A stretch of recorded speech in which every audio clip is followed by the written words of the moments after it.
Hello, എല്ലാവർക്കും നമസ്കാരം. എല്ലാവരും സുഖമായിരിക്കുന്നു. പതിവ് പോലെ തന്നെ നമ്മളൊരു വിജയ് വാർത്തയുമായിട്ടാണ് വന്നിരിക്കുന്നത്. തമിഴ്നാട് രാഷ്ട്രീയം തന്നെ. അപ്പോൾ തമിഴ്നാട് രാഷ്ട്രീയം ഇപ്പോൾ വെറുമൊരു രാഷ്ട്രീയമല്ല, ശരിക്കും ഒരു ഫുൾ ഓൺ മാസ് സിനിമ പോലെയാണ് മുന്നോട്ട് പോകുന്നത്. നിങ്ങൾ വാർത്തകളിൽ കണ്ടിട്ടുണ്ടാകും, തമിഴ്നാട്ടിലെ പുതിയ മുഖ്യമന്ത്രിയായ നമ്മുടെ സ്വന്തം ദളപതി വിജയെ നേരിട്ട് കിട്ടിയാൽ എല്ലൊടിക്കും എന്ന് ഒരു രാഷ്ട്രീയ നേതാവ് പരസ്യമായി പറഞ്ഞു. കേൾക്കുമ്പോൾ തന്നെ ഞെട്ടൽ തോന്നുന്നുണ്ടല്ലേ? അപ്പോൾ ആ വീഡിയോ ഒന്ന് കണ്ടു നോക്കൂ. சட்டமன்றத்திலே உன் தகப்பனாரை என்று சொல்கிறானே, நான் கேட்கிறேன், மானங்கெட்ட தமிழ்நாட்டினுடைய முதலமைச்சர், உன்னை சட்டமன்றத்துக்குள்ள வச்சு பாத்துக்கிறோம்டா. நாங்க என்ன கோமாளி பையில நினைச்சுக்கிட்டு இருக்கிற? சட்டமன்றத்தை பூட்டுவானா? பூட்டினா உனக்கு எலும்பு இருக்காது, ஒட்டச்சிட்டு தான் உன்னை அனுப்பி விடுவானா. பூட்டி பாரு சட்டமன்றத்தை. யார் ஓடுனது? அரெஸ்ட் பண்ணிடுவான்னு சொல்லி நைட்டோட நைட்டா நீ தான் கேரா வேண்டாம், யாரை வச்சுக்கிட்டு நீ ஓடுன கரூர்ல இருந்து. நாங்க ஒன்னும் பயந்து ஓடல. சட்டமன்றத்தில் நாங்க பயந்து ஓடணுமா? பேரடிச்சவங்க மாதிரி சட்டமன்றத்தில் உட்கார்ந்துகிட்டு இருந்தார் தமிழ்நாட்டினுடைய முதலமைச்சர். கொத்து புரோட்டா போட, என்னடா கொத்து புரோட்டா போட? உன்னை மாதிரி ஆயிரக்கணக்கான புரோட்டாக்களை நாங்க பார்த்திருக்கிறோம். நீ எவ்வளவு கேவலமா பேசுன? என்ன விவசாய பெருங்குடி மக்களை சிஎம் சார், என்ன தேர்தல் வாக்குறுதியை நீங்கள் கொடுத்தீர்கள்? எல்லா விவசாயியும் விவசாயி தானே? 100 ஏக்கர் விவசாயம் பண்ற விவசாயி தான். 1 ஏக்கர் விவசாயம் பண்றவனா அது என்ன 5 ஏக்கருக்கு தள்ளுபடி பண்ற, 5 நகைக்கு தள்ளுபடி பண்ற? மற்றவெல்லாம் சோத்துல கை வச்சாதான், சேத்துல கை வச்சாதான் நம்ம சோத்துல கை வைக்க முடியும். நாகப்பட்டினத்துல வெக்கம் இல்லாம பேசுறீங்க. 24,000 கோடியை நாங்க தள்ளுபடி பண்ணோம். ഒരു മുഖ്യമന്ത്രിക്ക് നേരെ, അതും പരസ്യമായി ഇത്തരം ഒരു വധഭീഷണി മുഴക്കിയാൽ എന്തായിരിക്കും അവസ്ഥ? സംഭവം നടന്ന് ദിവസങ്ങൾക്കുള്ളിൽ തന്നെ ആ നേതാവിനെ ഇപ്പോൾ പോലീസ് പൊക്കിയിരിക്കുകയാണ്. ആരാണ് ഈ നേതാവ്? വിജയുടെ ഇത്രയും വലിയ ദേഷ്യം വരാൻ അവിടെ എന്താണ് സംഭവിച്ചത്? തമിഴ്നാട്ടിൽ ഇപ്പോൾ പുകയുന്ന ആ വലിയ രാഷ്ട്രീയ വിവാദത്തെക്കുറിച്ചാണ് നമ്മൾ ഇന്ന് ഈ വീഡിയോയിൽ കാണാൻ പോകുന്നത്. വീഡിയോ മുഴുവനായി കാണുക, സബ്സ്ക്രൈബ് ചെയ്യാൻ മറക്കാതിരിക്കുക. ആദ്യം തന്നെ നമുക്ക് ഈ ഭീഷണിപ്പെടുത്തിയ ആൾ ആരാണെന്ന് നോക്കാം. തമിഴ്നാട്ടിലെ ഭരണപക്ഷമായിരുന്ന DMK പാർട്ടിയുടെ ഒരു പ്രമുഖ MLA ആണ് ഇദ്ദേഹം. അതായത് സ്റ്റാലിൻ അണ്ണാച്ചിയുടെ DMK പാർട്ടിയിലെ ഒരു സാധാരണ MLA. പേര് GV മാർക്കണ്ഡേയൻ. തമിഴ്നാട്ടിലെ വിള്ളാത്തിക്കുളം എന്ന നിയോജക മണ്ഡലത്തിൽ നിന്നുള്ള ജനപ്രതിനിധിയാണ് ഇദ്ദേഹം. സാധാരണക്കാരായ ജനങ്ങൾക്കിടയിൽ അത്ര വലിയ ആഗോള പ്രശസ്തിയൊന്നും ഇല്ലാതിരുന്ന ഈ MLA വിജയ്ക്കെതിരെ നടത്തിയ ഒറ്റ പ്രസംഗം കൊണ്ടാണ് ഇപ്പോൾ ഇന്ത്യയൊട്ടാകെ വാർത്തകളിൽ നിറഞ്ഞു നിൽക്കുന്നത്. ഒരു പൊതുയോഗത്തിൽ വെച്ചാണ് ഇദ്ദേഹം വിജയ്ക്കെതിരെ വളരെ മോശമായ ഭാഷയിൽ സംസാരിച്ചത്. ഇനി നമുക്കിതിൻ്റെ പിന്നിലെ കഥയിലേക്ക് വരാം. എന്തുകൊണ്ടാണ് മാർക്കണ്ഡേയന് വിജയോട് ഇത്ര ദേഷ്യം? അതിന് നമ്മൾ തമിഴ്നാട് നിയമസഭയിൽ നടന്ന ചില സംഭവങ്ങൾ ഓർക്കണം.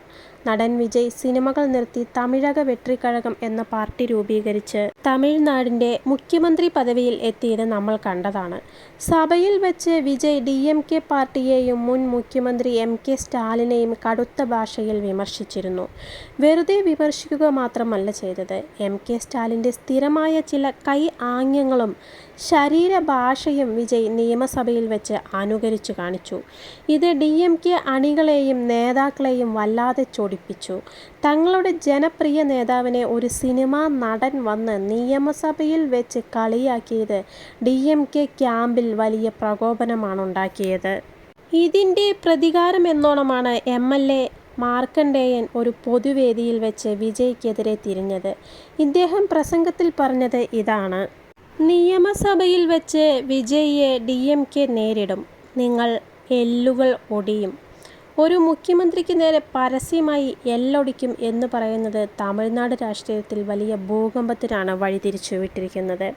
എല്ലുകൾ മുഴുവനായും ഒടിക്കും എന്നൊക്കെ പറയുമ്പോൾ ഒരു മനുഷ്യ ശരീരത്തിലുള്ള എല്ലുകൾ മുഴുവനും ഒടിഞ്ഞാൽ എന്താണ് അവസ്ഥ?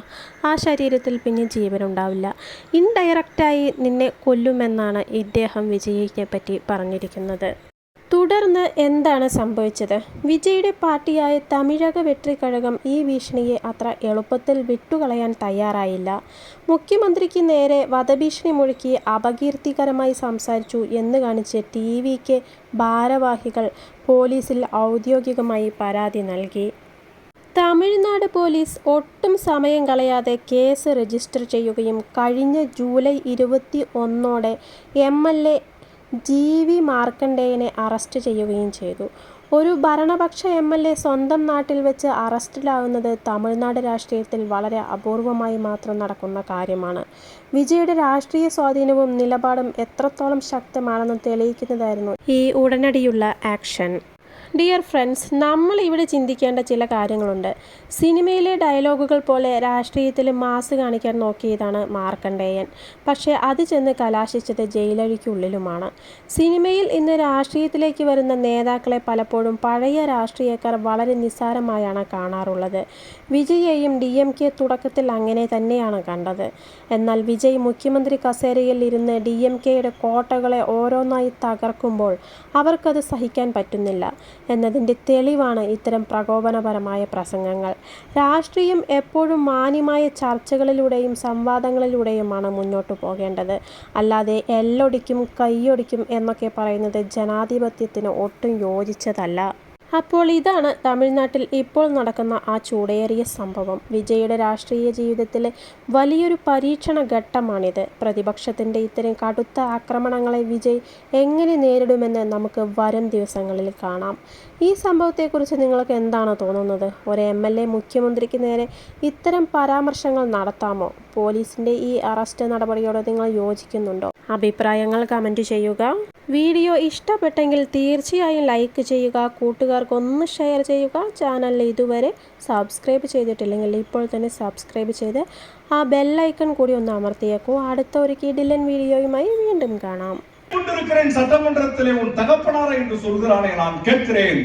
மானங்கெட்ட தமிழ்நாட்டினுடைய முதலமைச்சர் உன்னை சட்டமன்றத்துக்குள்ள வச்சு பாத்துக்கிறோம்டா. நாங்க என்ன கோமாளி பையில நினைச்சுக்கிட்டு இருக்கிற? சட்டமன்றத்தை பூட்டுவானா? பூட்டினா உனக்கு எலும்பு இருக்காது, ஒட்டச்சிட்டு தான் உன்னை இவரை அனுப்பி விடுவானா. பூட்டி பாரு சட்டமன்றத்தை. யார் ஓடுனது? அரெஸ்ட் பண்ணிடுவான்னு சொல்லி நைட்டோட நைட்டா நீ தான் கேரா வேண்டல. யாரை வச்சுக்கிட்டு நீ ஓடுன கரூர்ல இருந்து? நாங்க ஒன்னும் பயந்து ஓடல. சட்டமன்றத்தில் நாங்க பயந்து ஓடணுமா? பேரடிச்சவங்க மாதிரி சட்டமன்றத்தில் உட்கார்ந்துகிட்டு இருந்தால் தமிழ்நாட்டினுடைய முதலமைச்சர் குத்து புரோட்டா போட, என்னடா குத்து புரோட்டா போட? உன்னை மாதிரி ஆயிரக்கணக்கான புரோட்டாக்களை நாங்க பார்த்திருக்கிறோம். நீ எவ்வளவு கேவலமா பேசுன? என்ன விவசாய பெருங்குடி மக்களை CM சார் என்ன தேர்தல் வாக்குறுதியை நீங்கள் கொடுத்தீர்கள்? எல்லா விவசாயியும் விவசாயி தானே? 100 ஏக்கர் விவசாயம் பண்ற விவசாயி தான். 1 ஏக்கர் விவசாயம் பண்றவங்க அது என்ன 5 ஏக்கருக்கு தள்ளுபடி பண்ற, 5 நகைக்கு தள்ளுபடி பண்ற. மற்றவெல்லாம் சோத்துல கை வச்சாதான், சேத்துல கை வச்சாதான் நம்ம சோத்துல கை வைக்க முடியும். நாகப்பட்டினத்துல வெக்கம் இல்லாம பேசுறீங்க. 24,000 கோடியை நாங்க தள்ளுபடி பண்ணோம்.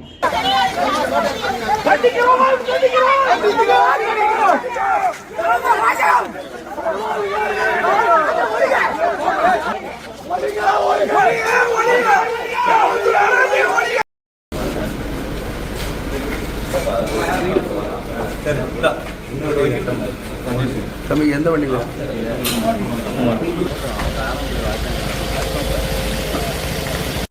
சரிண்ணா. ஸ்பீக்கர் பெர்மிஷன் இருந்தா நீங்க ஸ்பீக்கர் பெர்மிஷன் ஃபோன் பண்ணுங்க எல்லாருக்கும். MLA ஸ்பீக்கர் பெர்மிஷன் வாங்கி தான் நீங்க கூப்பிடுங்க.